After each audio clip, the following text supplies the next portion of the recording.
Posiblemente uno de los exámenes más importantes de la vida de nuestros hijos, al primero más importante que se enfrentan, es la selectividad. Vamos a hablarlo con nuestro psicólogo Jacinto Ruiz del Portal y también con Elías de Mateo, es profesor de instituto. Nos va a dar algunos consejos para nuestros hijos, porque en este momento los padres también estamos preocupados, ¿no? Por el nerviosismo, por todo lo que se genera en este momento cuando uno de nuestros niños se presenta al examen, ¿no? Jacinto.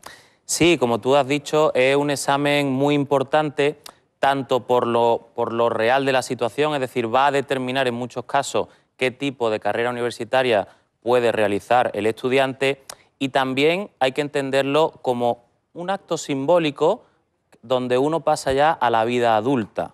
Es decir, ya cuando uno entra en la universidad es otro tipo de estudio el que realiza. Se supone que va enfocado al estilo de vida que quiere llevar, a la profesión que quiere desempeñar. Por lo tanto, hay que entenderlo así como un paso muy importante. Muy bien. ¿Cómo lo ve Elías? Bueno, pues la selectividad es... este año tenemos unas grandes novedades en selectividad.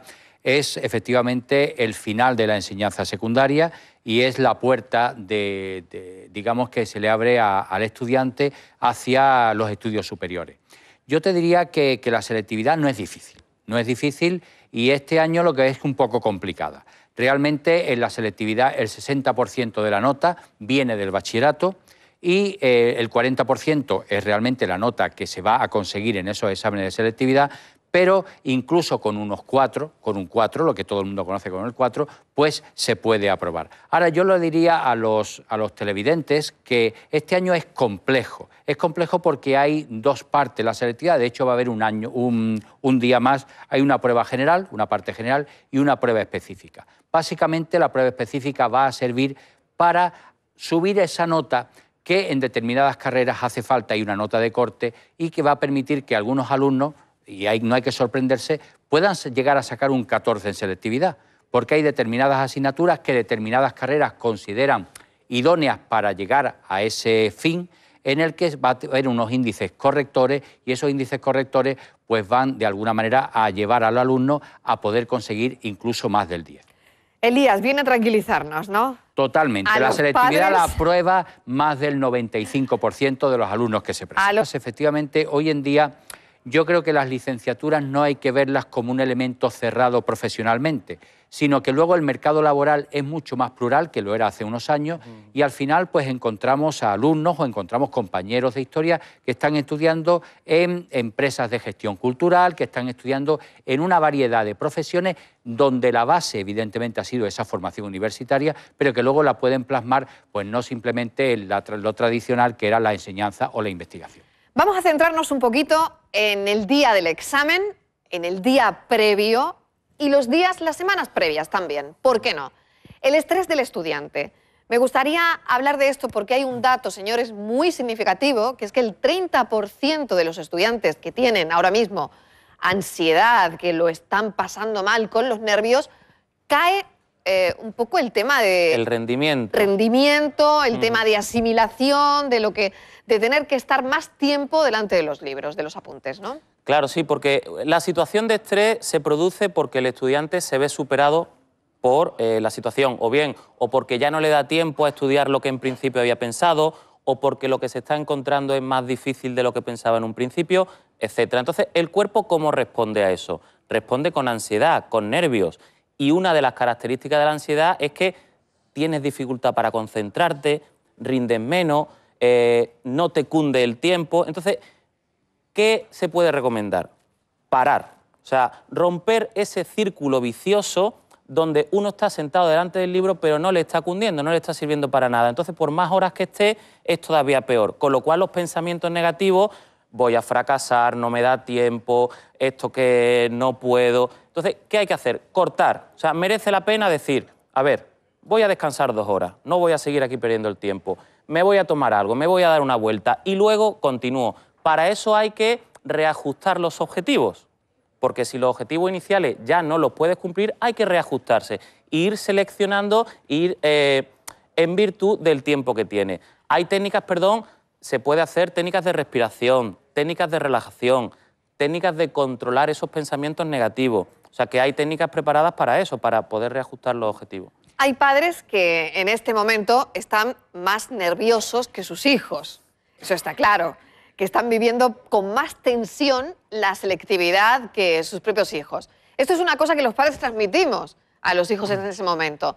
¿Cómo hacer, Elías? Sobre todo, ¿cómo tiene que ayudar un padre a un hijo que se presenta, los padres a un hijo que se presenta a selectividad? Bueno, pues evidentemente ese estudiante tiene que tener un lugar de estudio adecuado, tiene que tener también ese apoyo de la familia en esos momentos, como ha dicho Jacinto, en que la gente se viene abajo, hablando de forma vulgar y para que todo el mundo lo entienda.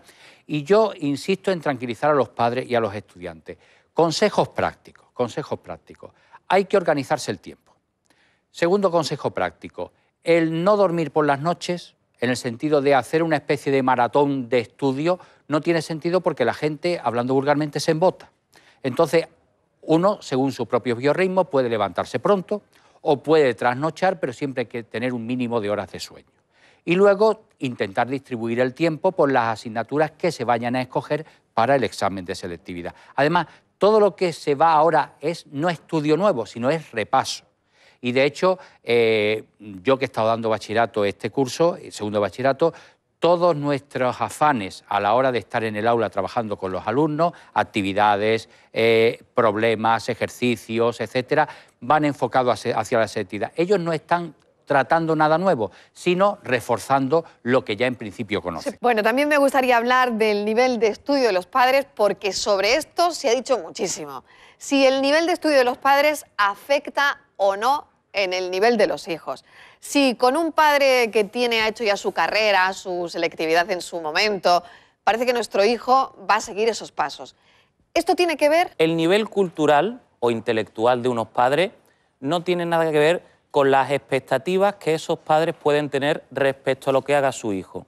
Es decir, un señor que trabaja en el campo de toda la vida, que no ha ido siquiera prácticamente al colegio. Si ese señor tiene unas expectativas para sus hijos de que accedan a la universidad y que puedan tener un título universitario, eso entonces ya está resuelto. No supone un problema que no haya libros en la casa, porque ya se encargará el hijo de buscarlo. ¿Por qué? Porque hay una transmisión de deseo de saber. Entonces, esto lo vemos todos los días y además cada vez está más generalizado. Padres que no han podido estudiar, pero que se esfuerzan a diario para que sus hijos sí lo puedan hacer. Entonces, si el deseo funciona, la cosa funciona. Bueno, pues un último consejo, porque también ahora cuando nuestros hijos se tienen que presentar al examen vemos que toman mucho café, que tratan de tomar alguna que otra bebida energética. ¿Esto es aconsejable o no? No. No es nada aconsejable. No es aconsejable, no es bueno abusar y a veces se abusa, incluso de algunas pastillas también.